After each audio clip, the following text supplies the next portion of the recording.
अक्षय तृतीया के शुभ अवसर पर आप सुन रहे हैं गीता के 700 श्लोकों का हिंदी में अर्थ।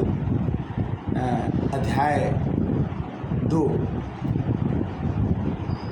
इस प्रकार है कि मनुष्य के शरीर को न काटा, मनुष्य का शरीर भले विनाश हो जाए, आत्मा को काट नहीं सकते हैं, आत्मा को जला नहीं सकते हैं, आत्मा को पीला नहीं कर सकते हैं, और शरीर निर्विकार मानने पर शोक नहीं हो सकता। इस विकारी मानने पर शोक हो जाता है। मनुष्य को अगर हम अपने को कर्ता मानते हैं तभी हमको सुख दुख होता है, अन्यथा हमें सुख दुख नहीं होना चाहिए।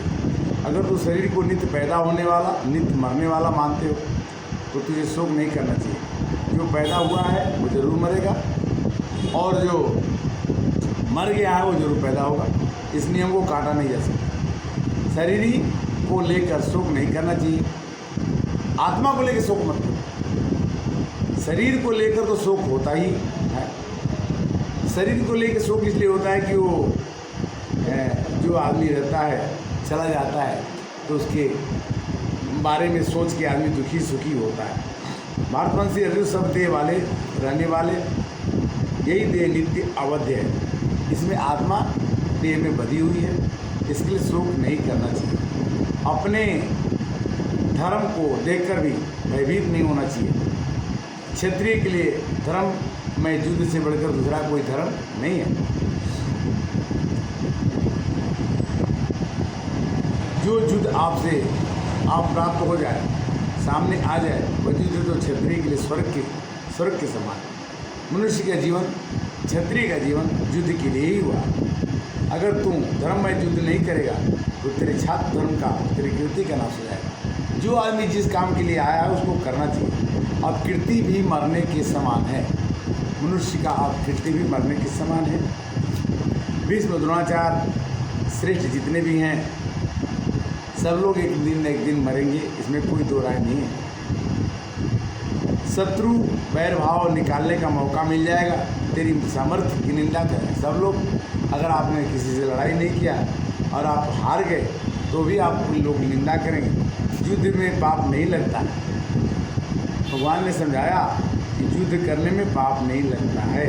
लाभ हानि सुख दुख ये सबको एक समान लेकर के ही चलना चाहिए। समबुद्धि का मतलब होता है कि समबुद्धि से युक्त हुआ तो संपूर्ण कर्मों के बंधन से छूट जाएगा। समबुद्धि के आरंभ मात्र से ही नाश नहीं होता। इसके अनुष्ठान कभी उल्टा फल नहीं देते। इसका थोड़ा सा भी अनुष्ठान जन्म मरण का महान भय से रक्षा करता है। जिस समबुद्धि प्राप्ति के विषय में दोषात्मा बुद्धि एक ही होती है, परंतु इसका परमात्मा प्राप्ति एक निश्चय है। ऐसे मनुष्य की बुद्धियाँ अनंत और वायु। मनुष्य को भगवान को प्राप्त करने वाली बुद्धि ही समबुद्धि बन सकती है।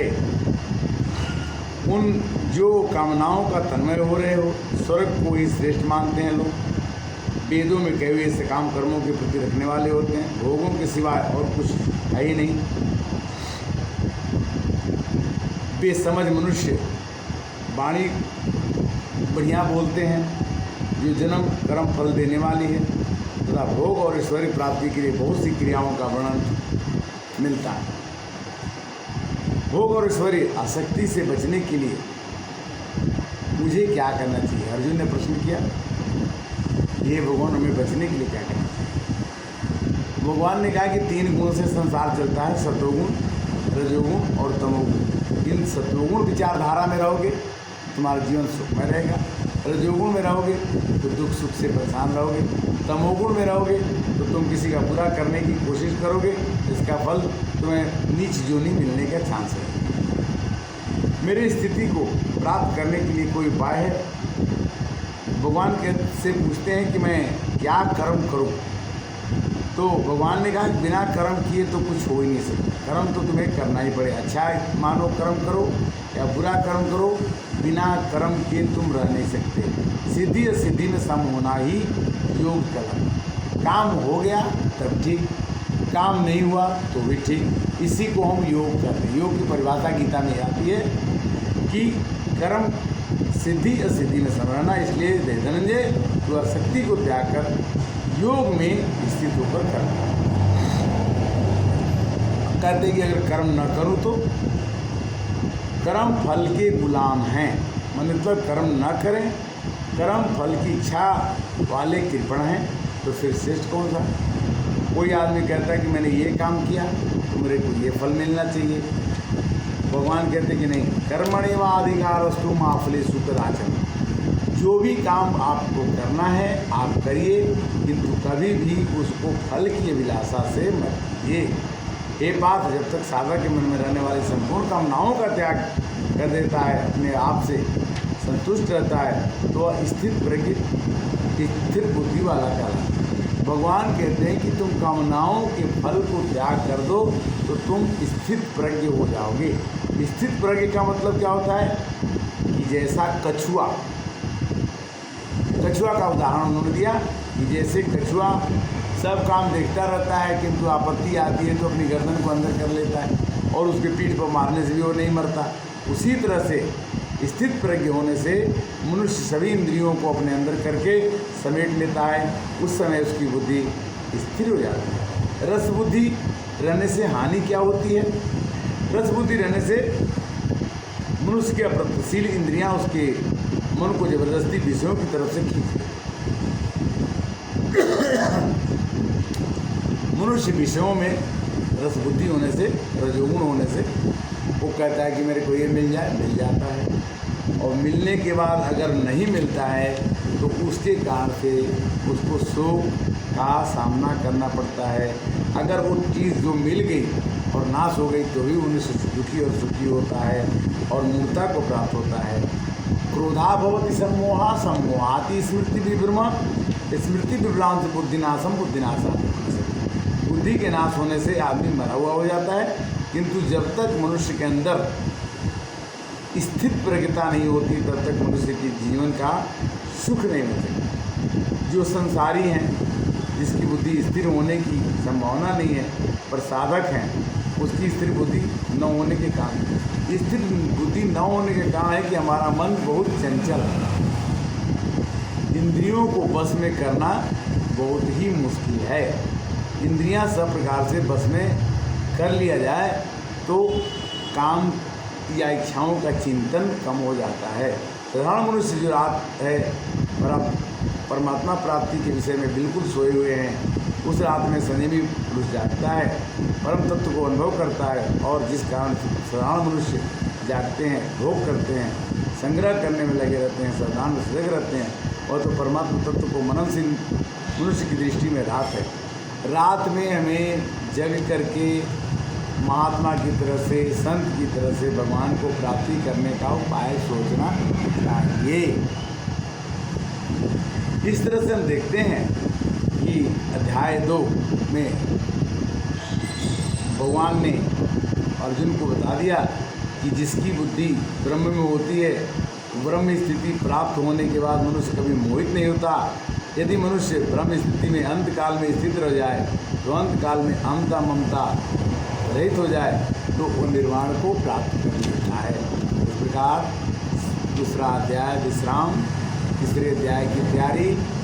श्री कृष्ण गोविंद हरे मुरारे, हे नाथ नारायण वासुदेव, हे नाथ नारायण वासुदेव, हे नाथ नारायण वासुदेव।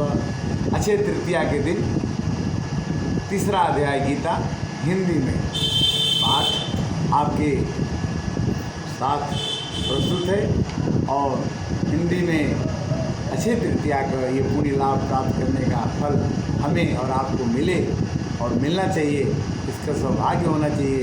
जीवन क्षणभंगुर है। भगवान ने तीसरे अध्याय में कहा कि मनुष्य लोक में 2 प्रकार की निष्ठा होती है, एक ज्ञानियों की और एक सांख्य योगी की। योगियों की निष्ठा कर्म योग माने कर्मों का फल, सांख्य योग माने संत भजन कीर्तन करके और अपने जीवन को सफल बनाना। तो कर्म करके गृहस्थ का लाइफ में, जिंदगी में भी आप भगवान को प्राप्त कर सकते हैं और संत पुरुष बन करके भी भगवान को प्राप्त कर सकते हैं। अर्जुन ने पूछा कि कर्म योगी बनना चाहिए कि सांख्य योगी बनना चाहिए। श्री कृष्ण भगवान ने कहा कि देखो भाई, कर्म योगी बनोगे तो भी उसका फल मिलेगा, सांख्य योगी बनोगे तो भी उसका फल मिलेगा।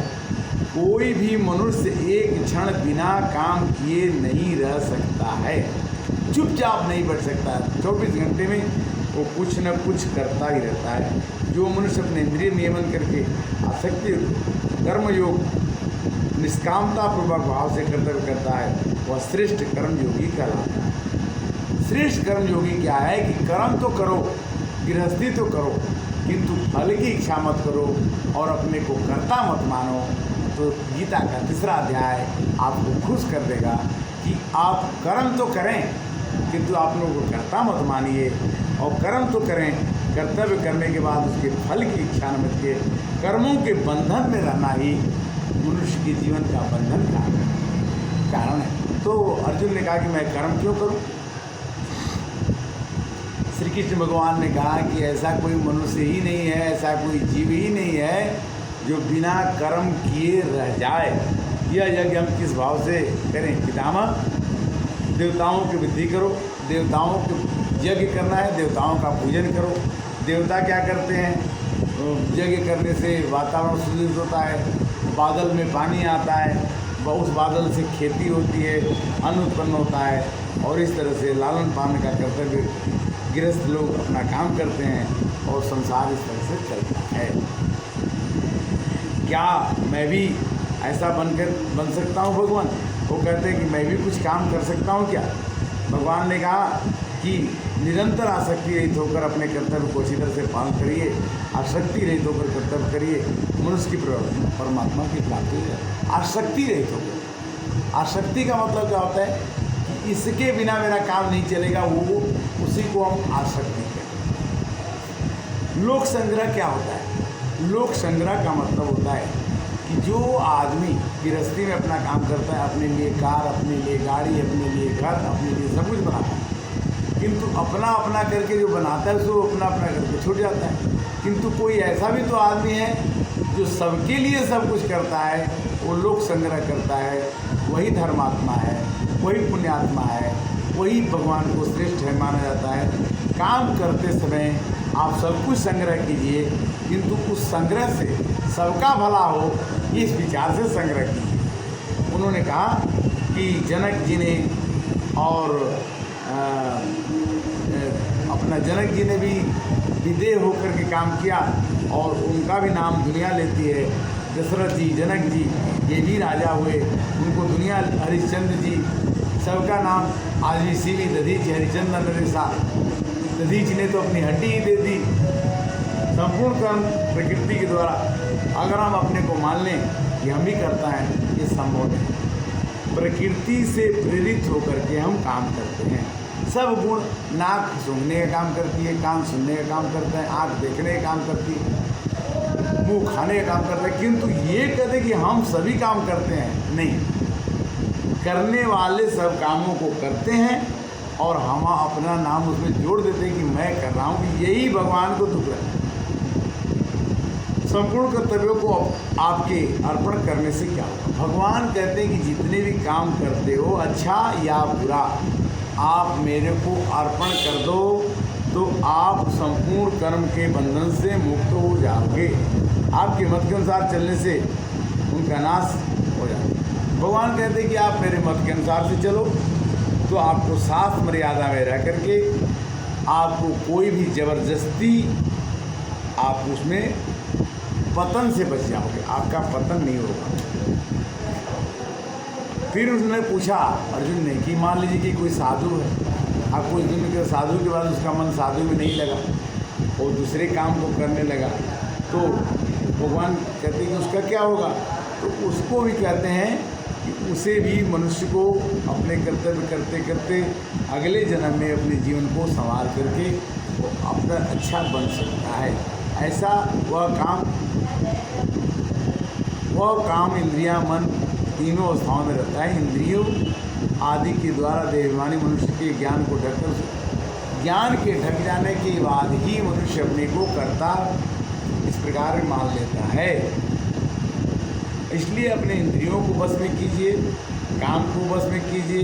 क्यों कि इंद्रियों से बड़ा है, शरीर से बड़ा इंद्रिय है, इंद्रिय से बड़ा मन है, मन से बड़ी बुद्धि है, और बुद्धि को अपने बस में करके काम को दबा दीजिए, इच्छा को दबा दीजिए, तो आप इस संसार में विजय प्राप्त कर सकते हैं। इस प्रकार श्री कृष्णाय वासुदेवाय हरे परमात्मने प्रणतः कृष्णाशाय गोविंदाय नमः। अक्षय तृतीया के शुभ अवसर पर आप गीता के चौथा अध्याय का हिंदी में वाचन सुन रहे हैं। यह हमारे लिए और आपके लिए बड़ा सुंदर समय है, जो हम गीता को सुनने में अपने समय को लगा रहे हैं। समय को निवेश करने के लिए भगवान ने कहा है गीता में, जो अपने समय को मेरे में निवेश करता है उसके निवेश में कभी नुकसान नहीं होता। चलिए चौथे अध्याय में चलते हैं। कहते हैं जिसकी ये कथा, ये गीता मैंने पहले सूर्य को सुनाया था, सूर्य के बाद ये मतलब ये, और गीता हमने सबको सुनाते गए और ये एक से दूसरे के पास चली गई, और बाद में मैं तुमको सुना रहा हूँ। गीता बहुत पहले से चली हुई है, आज की नहीं है। अर्जुन, मेरे जन्म कर्म दिव्य हैं और मैं कई जन्म लेता हूँ, कभी राम बन के, कभी श्याम बन के, और मेरा जन्म होता रहता है, और शरीर छूटने के बाद फिर पुनर्जन्म होता है। किंतु जन्म लेने के कारण है, जब जब हो ही धर्म के हानि, बाढ़ी असुर अधमे अभिमानी, तब तब धरि प्रभु विविध शरीरा, हरहि कृपा निधि सज्जन। जदा जदा ही धर्मस्य ग्लानिर्भवति भारत, जब जब धर्म की हानि होती है, पाप बढ़ जाता है, उस समय मैं अपने भक्तों को उद्धार करने के लिए और उनको रक्षा करने के लिए आता हूँ। पहले भी लोग इस तरह से हमको बुलाते गए, कर्म, अकर्म और विकर्म। गीता में 3 बात आती है। कर्म क्या है, अकर्म क्या है। अकर्म ने जिसको नहीं करना चाहिए उसको अकर्म करना। अकर्म वह है जिसे हमें करना चाहिए। और विकर्म क्या है, जब किसी को काम करने गए और गए मदद करने, हो गया उसका नुकसान, तो हो गया विकर्म। तो हम 3 कर्मों में, अकर्म, कर्म और विकर्म में हम फंस जाते हैं। और इस संसार में बुद्धिमानी क्या है, जिसके संपूर्ण संकल्प कामना से, जिसके अंदर में काम करने का संकल्प तो हो किंतु उसकी कामना न हो, इच्छा न हो, इच्छा है, जिसके संपूर्ण कर्म ज्ञान अग्नि में जल जाए। ज्ञान अगर मनुष्य को हो जाएगा तो वो मनुष्य ज्ञान के द्वारा अपने कर्मों को आगे करके बढ़ सकता है। अगर कोई साधक प्रवृत्ति परायण हो, प्रवृत्ति और निवृत्ति, प्रवृत्ति और निवृत्ति है क्या, प्रवृत्ति और निवृत्ति है क्या, कि अगर हम प्रवृत्ति में रहते हैं कि मैंने जो हमें करना चाहिए हम करेंगे, और निवृत्ति का मतलब होता है कि जो हम नहीं करना है वो हमें नहीं करना है। तो यज्ञ कितने प्रकार के होते हैं, जिसमें संपूर्ण करण उपकरण सामग्री क्रिया कर